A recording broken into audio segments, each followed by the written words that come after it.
Est-ce que tu connais quelqu'un qui est dans une relation qui est pas du tout saine pour lui ou pour elle et pour autant qui reste dans cette relation et tu comprends pas pourquoi? Est-ce que tu connais quelqu'un qui fait un taf qui lui tue le dos, qui ne lui plaît pas du tout et pourtant ça fait 10 ans qu'il fait le même boulot et il en change pas? Aujourd'hui, on va parler d'un thème qui m'intéresse particulièrement, c'est la zone de confort. C'est un thème que vous avez voté à 43% sur mon compte Instagram, donc merci beaucoup. Pour commencer, je vais me présenter. Moi, c'est Marine. J'ai créé World Trippeuse pour vous aider à prendre confiance en vous et surtout à passer à l'action pour avoir une vie qui vous plaît, qui vous ressemble et dans laquelle vous vous sentez bien. Donc dans cette vidéo, je vais te montrer ce que personne te montre à propos de la zone de confort et surtout je vais te donner les clés pour réussir à en sortir petit à petit et mener la vie dont tu as vraiment envie. Reste bien jusqu'à la fin de cette vidéo parce que j'ai un cadeau pour toi pour t'aider à sortir de ta zone de confort à partir d'aujourd'hui. Pour commencer, qu'est-ce que la zone de confort? La zone de confort, c'est un ensemble de croyances, d'habitudes, d'actions que tu as accumulées comme informations depuis ta naissance et qui font qu'aujourd'hui, tu les considères comme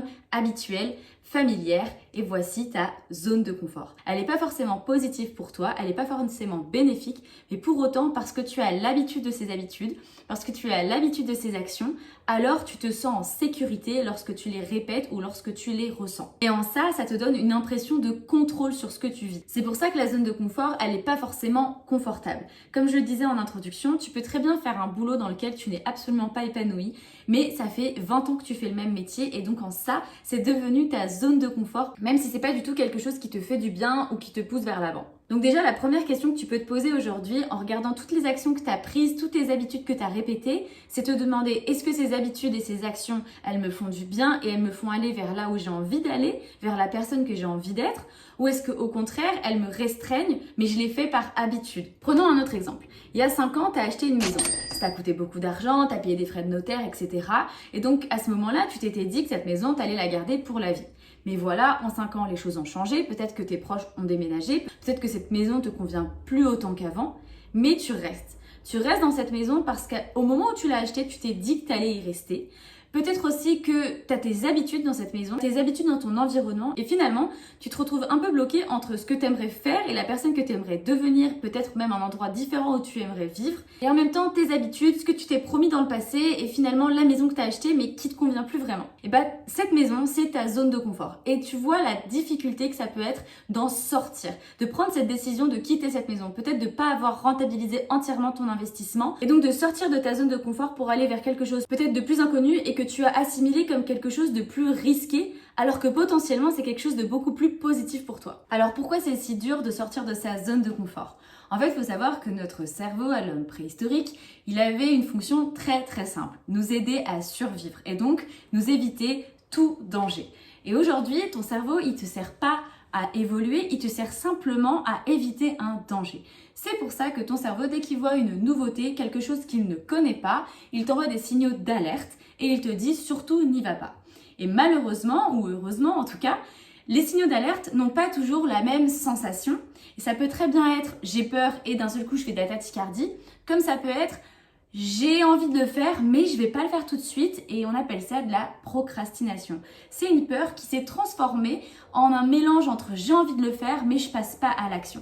Donc ça peut être de la procrastination, ça peut être de l'auto-sabotage, ça peut être du perfectionnisme. Tu te dis non, mais je veux juste que ce soit parfait. En fait, au final, c'est une sorte de procrastination active. Ce que je veux te dire par là, c'est que c'est pas parce que tu as peur que ce n'est pas le bon moment ou que tu n'es pas prête. La peur, c'est juste un signal de ton cerveau, mais c'est pas forcément un mur. Pour t'illustrer ça, je peux te prendre un exemple tout bête. Le bébé qui apprend à marcher. Un bébé qui commence à apprendre à marcher, il n'a pas encore assimilé que la nouveauté, c'était potentiellement un risque. Lui, il essaye juste de marcher, il essaye, et en fait, son cerveau, il a assimilé cette expérience à quelque chose d'amusant et d'excitant, et donc du coup, il a envie de continuer à essayer et encore et à se relever et à marcher. Le problème, c'est qu'en tant qu'adulte, on a oublié cette partie d'excitation dans la prise de risque, on ne voit plus que le danger, et du coup, ça nous pousse à prendre moins de risques et à rester dans notre zone de confort. Parce qu'il faut bien comprendre que notre cerveau préfère rester dans un inconfort connu par peur de l'inconnu. Même si potentiellement l'inconnu peut nous apporter des choses bien plus positives pour nous. C'est pour ça qu'on fait beaucoup de choix, non pas parce qu'ils sont bons pour nous, mais parce qu'ils sont prévisibles. Le problème, c'est que c'est pas forcément les meilleures décisions pour nous. C'est pour ça que c'est important de sortir de sa zone de confort. La bonne nouvelle, c'est que tu peux changer ton rapport au risque pour sortir de ta zone de confort tout en douceur. On pense souvent que sortir de sa zone de confort, ça doit être quelque chose de douloureux et de difficile.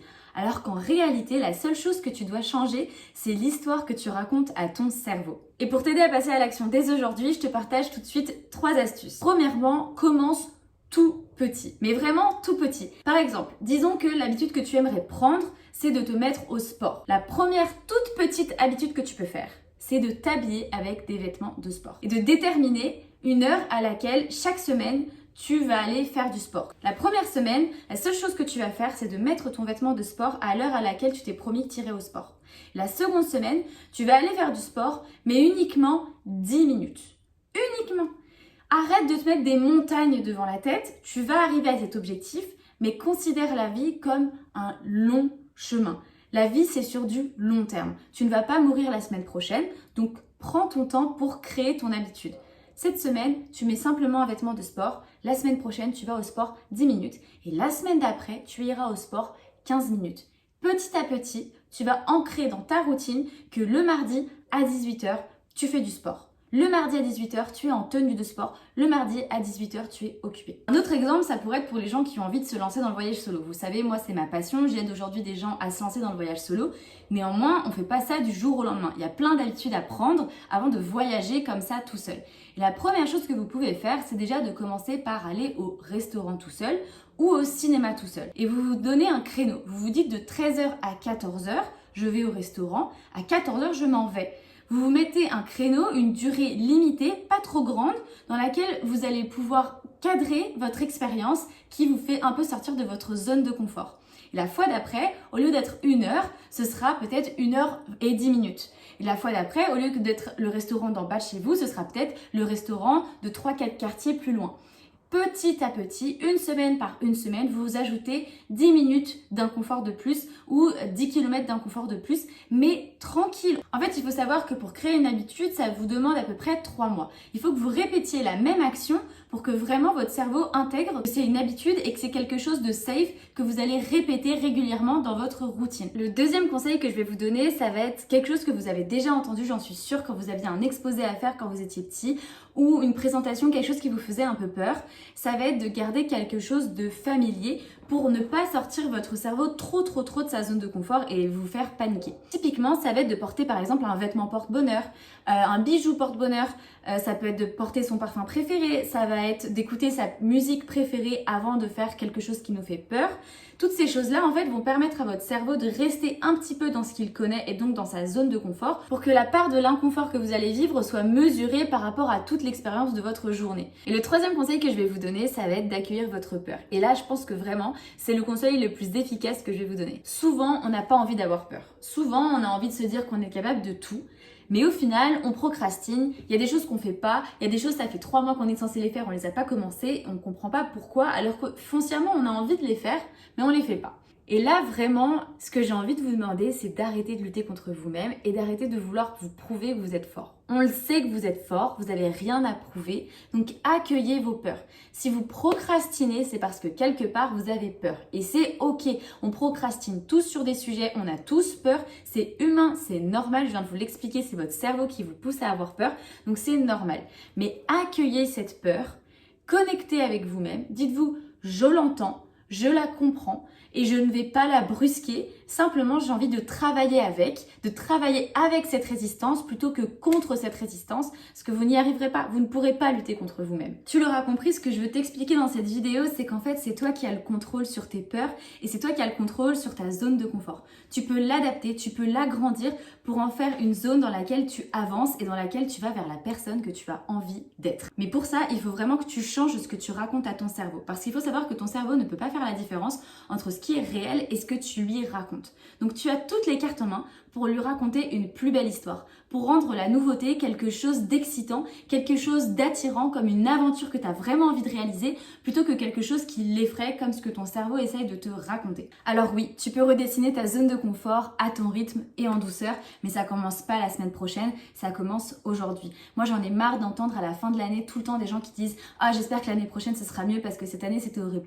Mais si tu veux que cette année ce soit ton année, ça commence aujourd'hui. Il faut que tu prennes les actions aujourd'hui. Arrête d'attendre janvier de l'année prochaine commence dès maintenant, juillet 2025, passe à l'action. Et comme promis pour t'aider, je t'offre un guide gratuit avec 3 exercices. Tu peux le télécharger en cliquant sur le lien juste en dessous. C'est complètement gratuit et ça va t'aider à sortir de ta zone de confort et à passer à l'action dès aujourd'hui. Et si tu veux aller plus loin, être accompagné, soutenu, encouragé pour vraiment aller de l'avant, alors c'est exactement ce que je propose avec mon accompagnement Meuf de Ouf. Tu peux réserver un appel gratuit avec moi en cliquant sur le lien juste ici pour l'appel découverte. En attendant, je te souhaite une belle année, un bon été, mais surtout je te souhaite de t'accomplir, d'accomplir tes objectifs et surtout d'aller de l'avant. Si tu veux me partager où tu en es et vers où tu veux aller, n'hésite pas à le mettre en commentaire ou à m'envoyer un message sur Instagram. Je serai ravie d'échanger avec toi. Moi c'est Marine, coach en confiance en soi et en passage à l'action et c'était un plaisir de vous faire cette vidéo. Je vous dis à très vite. Bisous!